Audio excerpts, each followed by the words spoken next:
Hello, my name is Jeffrey Wyrick, and I'm a business owner in the local Bay City, Michigan area.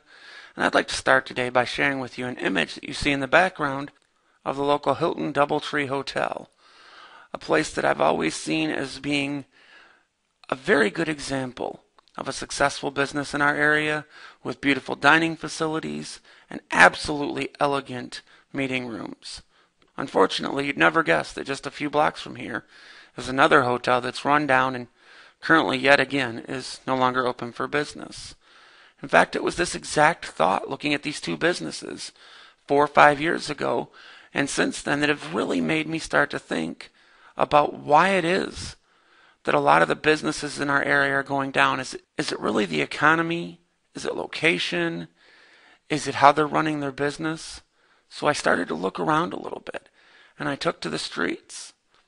And in this journey, what I discovered was businesses that had either moved or closed up shop, and still today, 4 or 5 years later, nothing new is in there. In fact, this picture is less than a week old. This is a busy intersection. I can't believe that someone hasn't moved in here. And I thought maybe it's location. And then I started thinking, no, it can't be location, because just down the street from my house is another building that used to be in even worse condition. And they've since then remodeled it and put in a very nice, successful electrician's business.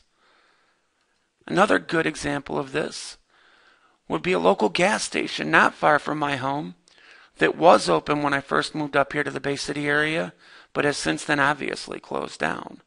And to prove that it's not just location, just down the street, you'll see that they have a new gas station that was put in since then.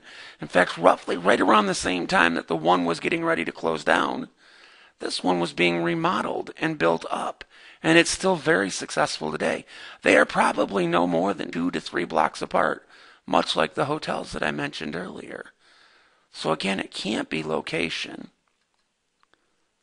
However, as I head across the bridge looking at other locations, again, I see more examples of business after business after business run down, closed, for sale.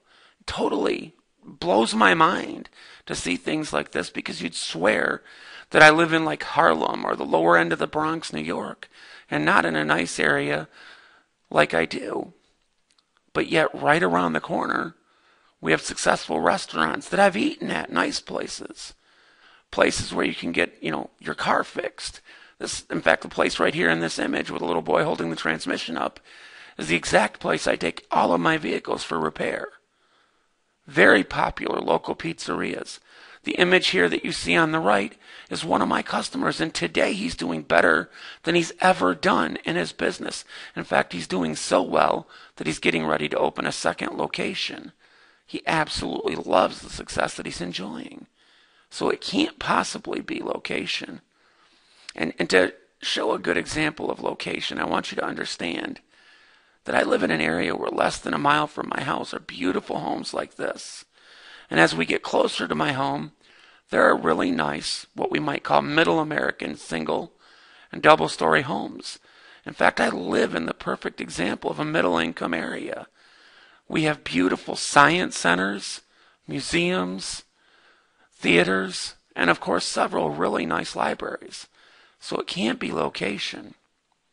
So what is it? Really think about this. What is it that's causing these businesses to go under and other business owners to not want to open in these specific locations?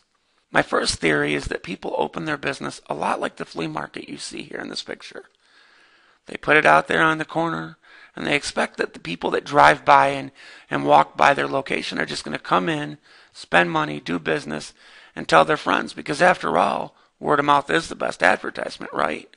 Well, it's got to be on a traditional sense when you consider that things like newspaper advertising isn't working anymore, especially not when it's down to 3 days a week. At least here in my area it is. Newspapers only delivered 3 days a week. Printed media, going out to your home, sent out in mailers, you're looking at $400 or $500 if you have the material and you're sending it with a license. You're looking at $800, $1,200, $1,600 in some cases if you're paying someone else to send it through their service. And the return isn't what it should be. Never has been, with what I understand. Again, that's based on my perception and the interactions I've had with various customers over the years. Then we start looking at radio advertisements and phone book advertisements. And I ask the same thing from every customer I talk to. And over the last 5 years, the answer is amazing. I ask them, do you know where your phone book is? Very few even remember where they've put it. They know that they've gotten one. They know that they put it somewhere. They know that it's up to date. But they can't remember the last time they opened it.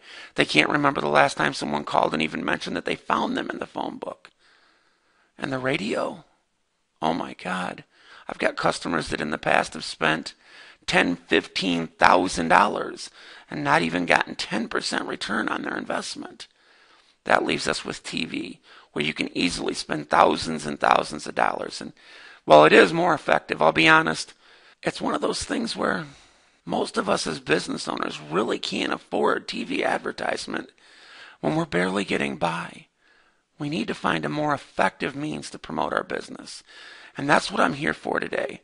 I'm going to share with you the 5 things that I get asked the most often and the things that I'm able to do personally to help my own customers to become more successful, much like the pizzeria that I shared with you a little bit ago.